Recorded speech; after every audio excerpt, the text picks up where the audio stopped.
In a nuclear reaction proton plus this is, ये कोई nuclei बना होगा और ये न्यूट्रॉन रिलीज हुआ है, तो find A Z and identify the nucleus x.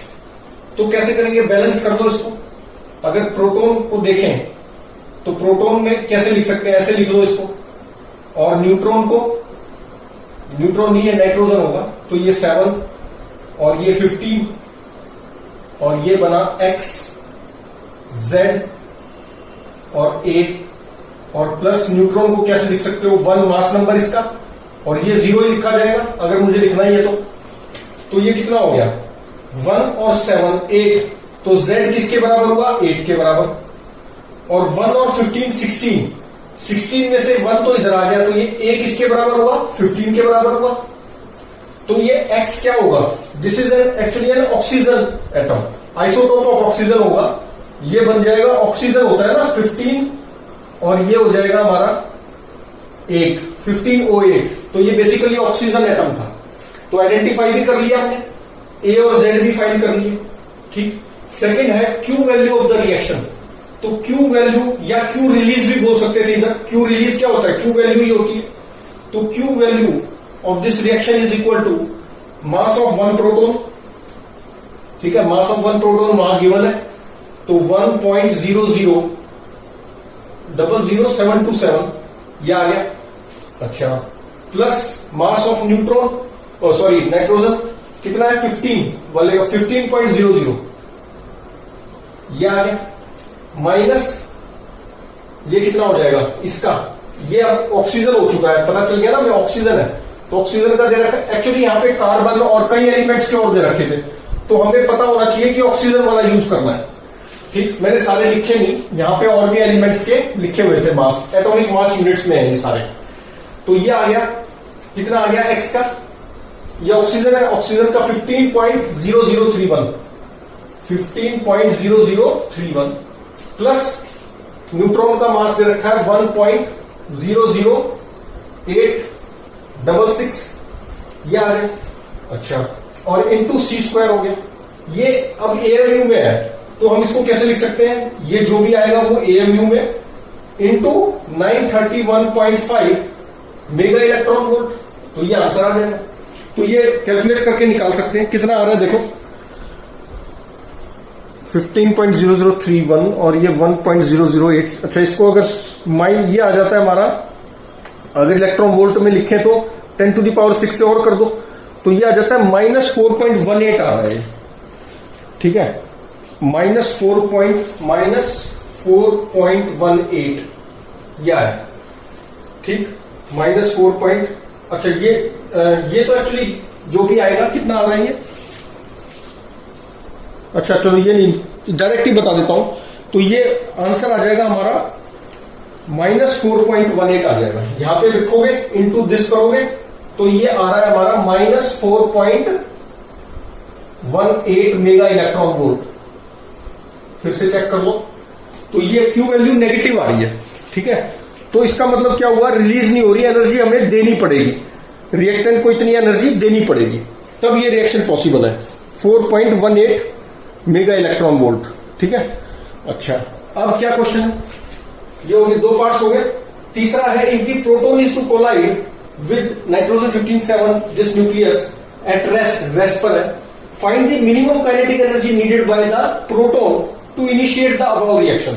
अच्छा, तो मिनिमम पूछा है, अब जो लॉस, अब हमें ये पता होना चाहिए कि जो काइनेटिक एनर्जी का डिफरेंस होगा वो क्यू वैल्यू के इक्वल होना चाहिए, मतलब ये रिएक्शन कब हो पाएगी, जब kinetic energy of this proton minus kinetic energy of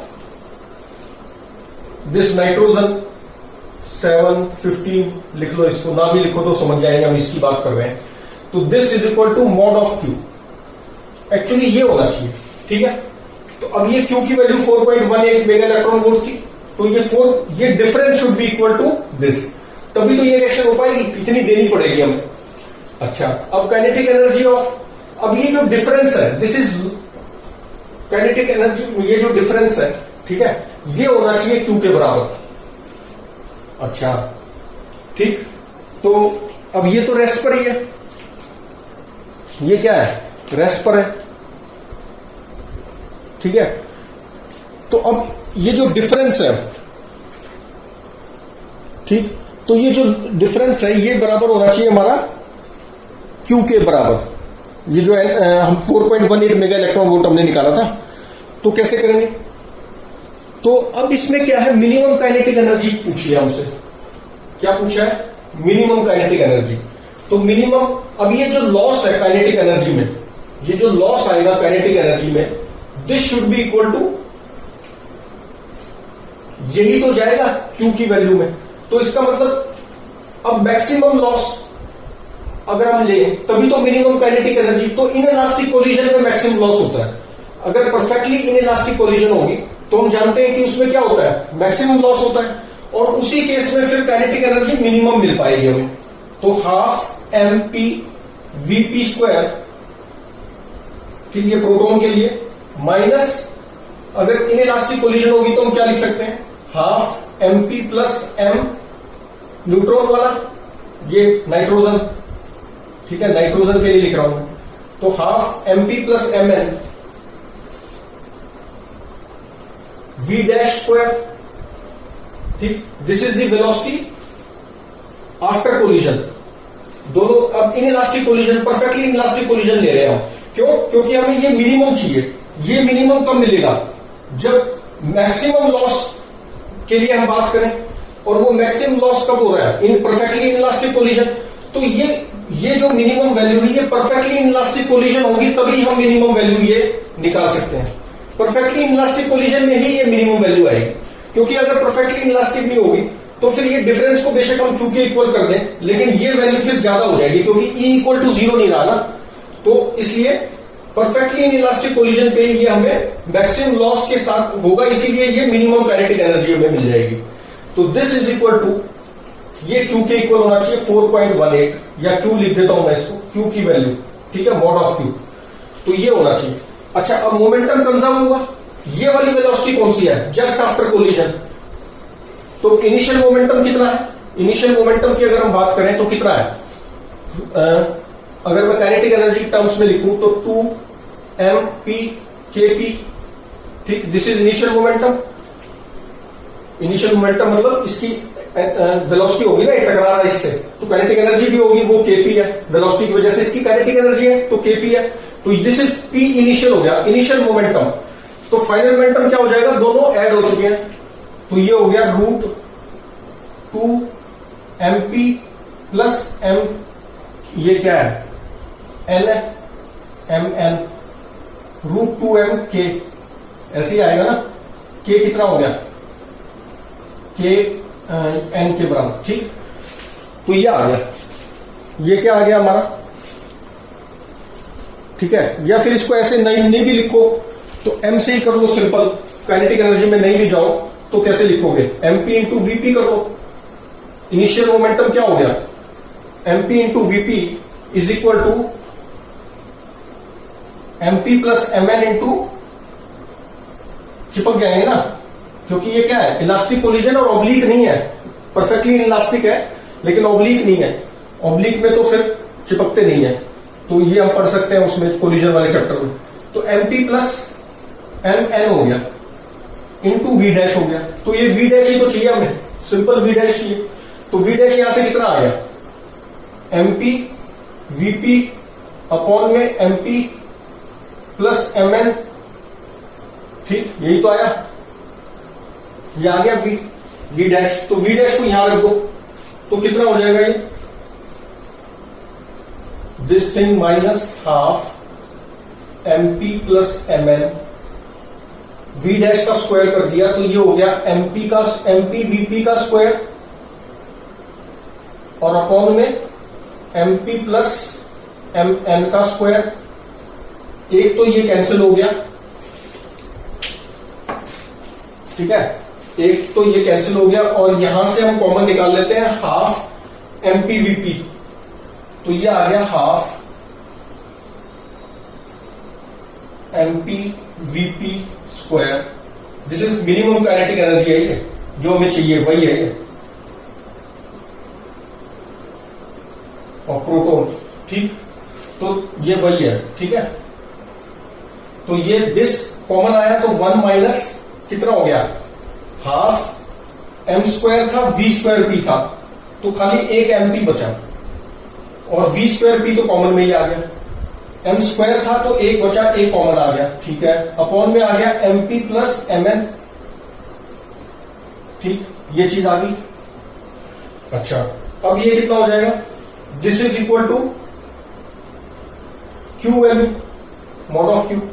तो यहां से कितना आ गया, M P plus M N, ऊपर लिख देता हूं इसको, तो ये हो जाएगा M P plus M N, M P plus M N, M P cancel हो गया तो एम एन आया। तो ये काइनेटिक एनर्जी मिनिमम ही लिख देता हूं इसको मैं, kinetic energy minimum of proton into M P plus M N, upon में क्या आया, M P plus M N, M P cancel हो गया तो एम एन आया, is equal to mod of Q. यहां से काइनेटिक एनर्जी मिनिमम निकाल लेंगे, this implies that kinetic energy minimum of proton is equal to mod of Q into M P plus M N upon में M N. तो अब निकाल सकते हैं, ये हो गया 4.18 और एमपी की वैल्यू है कितनी, 1.00727 प्लस न्यूट्रॉन की वैल्यू कितनी है, सॉरी नाइट्रोजन है ये, न्यूट्रॉन से कंफ्यूज मत करना, ये लिखना पड़ेगा। तो 15.000 अपॉन में 15.000, तो सॉल्व करके कितना आ रहा है वो हमारा आंसर हो जाएगा। तो कैलकुलेटर से देख लेते हैं कितना आ रहा है, ये 4.46 मेगा इलेक्ट्रॉन वोल्ट आ रहा है। ये कितना आ गया, 4.46 मेगा इलेक्ट्रॉन वोल्ट। तो ठीक है, ये आ गया। मोमेंटम कंजर्वेशन लगा दिया सिंपल, और उसको काइनेटिक एनर्जी का जो डिफरेंस था वो क्यू के वैल्यू के इक्वल होना चाहिए, ठीक है। ये काइनेटिक एनर्जी का जो डिफरेंस है यही तो होना चाहिए इसके इक्वल। तो ये काइनेटिक एनर्जी हुई स्टार्टिंग में इसकी, ये रेस्ट पर था, तो दिस एनर्जी माइनस मतलब टकराने के बाद जो एनर्जी हुई वो उसका जो डिफरेंस है that should be equal to Q. तो बस ये था। अच्छा, नेक्स्ट क्या है, D part. If the proton has twice the energy in part C and the outgoing neutron emerges at an angle of 90 degree with the direction of the incident photon, तो find the kinetic energy of the nucleus X, ठीक है। तो कैसे करेंगे, nucleus x क्या है, oxygen है, ये हम फाइंड आउट कर चुके हैं ऑलरेडी। अच्छा, ये कितना आ गया हमारा 4.46, तो 4.46 का ट्वाइस करेंगे तो ये काइनेटिक एनर्जी होगी किसकी, प्रोटोन की, तो ट्वाइस ऑफ 4.46 है काइनेटिक एनर्जी। तो अब जब ये टकराएगा इससे तो 4.46 तो जो है वो तो यूज हो जाएगी किसमें, क्यू वैल्यू है, तो इतना तो रिएक्शन होने के लिए ये चाहिए थी, तो 4.46 तो रिएक्शन होने में खर्च होगी, फिर बची कितनी 4.46 एक्स्ट्रा है, तो ये 4.46 जो है इनकी काइनेटिक एनर्जीज में चली जाएगी, जो प्रोडक्ट्स हैं उनकी काइनेटिक एनर्जी में ये वैल्यू चली जाएगी, ठीक है। न्यूक्लियर रिएक्शन को ऑकर होने में भी तो कितना चाहिए, 4.46 मेगा इलेक्ट्रॉन वोल्ट अभी तो निकाला हमने, और जो बच गई वो काइनेटिक एनर्जी हो जाएगी किसकी, न्यूट्रॉन की और ऑक्सीजन एटम जो है। तो हम लिख सकते हैं कि Kn प्लस K ऑक्सीजन, ये क्या है, ऑक्सीजन एटम आ चुका है और ये न्यूट्रॉन है, तो ये कैपिटल N तो इसके लिए लिख रहे थे, इसके लिए स्मॉल n लिखना पड़ेगा। दिस इज इक्वल टू 4.46 तो रिएक्शन होने में खर्च होगी, और बची कितनी, वो अब ये एटॉमिक लेवल पे बात हो रही है तो हीट और साउंड में तो जा नहीं सकती, तो ये किसमें जाएगी, काइनेटिक एनर्जी में प्रोडक्ट्स की, तो ये आ गई 4.46। एक इक्वेशन तो ये हो गई, और दूसरी इक्वेशन क्योंकि ये काइनेटिक में है इसलिए हम मोमेंटम कंजर्वेशन भी काइनेटिक में रख सकते हैं। ये जो है प्रोटॉन ऐसे आके टकराया, ठीक, और ये फिर ऐसे चला गया 90 डिग्री पे, और ये कुछ ऐसे गया होगा, ऑक्सीजन एटम है ये ऑक्सीजन, और ये न्यूट्रॉन है, न्यूट्रॉन ऐसे गया 90 डिग्री बोल रहा है, और ये कुछ ऐसे गया होगा, ये एंगल थीटा मान लो, ये काइनेटिक एनर्जी होगी ऑक्सीजन की, ये काइनेटिक एनर्जी होगी न्यूट्रॉन की। तो मोमेंटम कंजर्वेशन अगर हम लगाए एक्स एक्सिस पे, conservation of linear momentum in x axis अगर हम लगा रहे हैं तो क्या आएगी इक्वेशन? इनिशियल कितनी थी? अब इसको √2 के मोमेंटम, इनिशियल मोमेंटम हम काइनेटिक एनर्जी की फॉर्म में लिखते हैं, तो 2 mass of proton into kinetic energy of proton. ठीक, this is equal to X axis में, इसका तो कोई पार्ट है नहीं, ये तो 90 वाई एक्सिस में है सारा, इसका है एक्स एक्सिस में, तो कितना हो गया? √2 k not, 2m k not लिखना पड़ेगा ना, तो 2 k नॉट और ये m नॉट। ठीक, और ये हो गया cos थीटा। और y एक्सिस में जब लिखेंगे तो क्या इक्वेशन आएगी? √y axis. ठीक है, y एक्सिस के लिए लिख रहा हूं मोमेंटम कंजर्वेशन। तो इनिशियल 0, फाइनल कितना हो गया? न्यूट्रॉन का लिखेंगे 2mn और kinetic energy of neutron is equal to कितना हो जाएगा? √2m नॉट k नॉट और ये हो जाएगा साइन थीटा। ये क्या हो जाएगा? Sine theta. ठीक, ये इक्वेशन मान लो 2 है, ये 1 है। अब इसमें क्या करेंगे? cos थीटा निकाल लो, यहां से साइन थीटा निकाल लो, cos square theta plus sine square theta equal to 1 लगा दो, तो एक इक्वेशन ये आ जाएगी। इसमें कौन से अननोन है? kn और ko, और दूसरी इक्वेशन ये है, तो 2 इक्वेशन हो जाएंगी, 2 अननोन है, सॉल्व खुद कर लेना। ठीक है, sine square theta plus cos square theta की आइडेंटिटी वाली चीज यूज कर लो, चेक कर लो एक बार। तो 2mn kn is equal to √2m not k not sine theta है, दूसरी इक्वेशन है √2mp kp और √2 k not m not k not cos theta है। ठीक है, sine square plus cos square theta की वैल्यू लगाएंगे और हम फाइंड आउट कर लेंगे। काइनेटिक एनर्जी ऑफ प्रोटॉन क्या लिखोगे? काइनेटिक एनर्जी ऑफ प्रोटॉन इस, ये जो काइनेटिक एनर्जी ऑफ प्रोटॉन है ये कितनी है? ये है ट्वाइस ऑफ 4.46, इतने मेगा इलेक्ट्रॉन वोल्ट। ठीक है, बाकी एमपी हमें पता है एएमयू की टर्म्स में, कि एमएन हमें पता है, केएन और केओ जो है वो अननोन है। Sine square theta plus cos square theta equal to 1 लगा के एक इक्वेशन बन जाएगी। एक इक्वेशन ये है, 2 अननोन है, इजीली वी कैन फाइंड। तो इस तरह से हम इसको सॉल्व कर लेंगे। ठीक है, नेक्स्ट करेंगे एक और ऐसी बैलेंसिंग रिएक्शन, एक और क्वेश्चन करेंगे नेक्स्ट वीडियो में बैलेंसिंग रिएक्शन से रिलेटेड ही।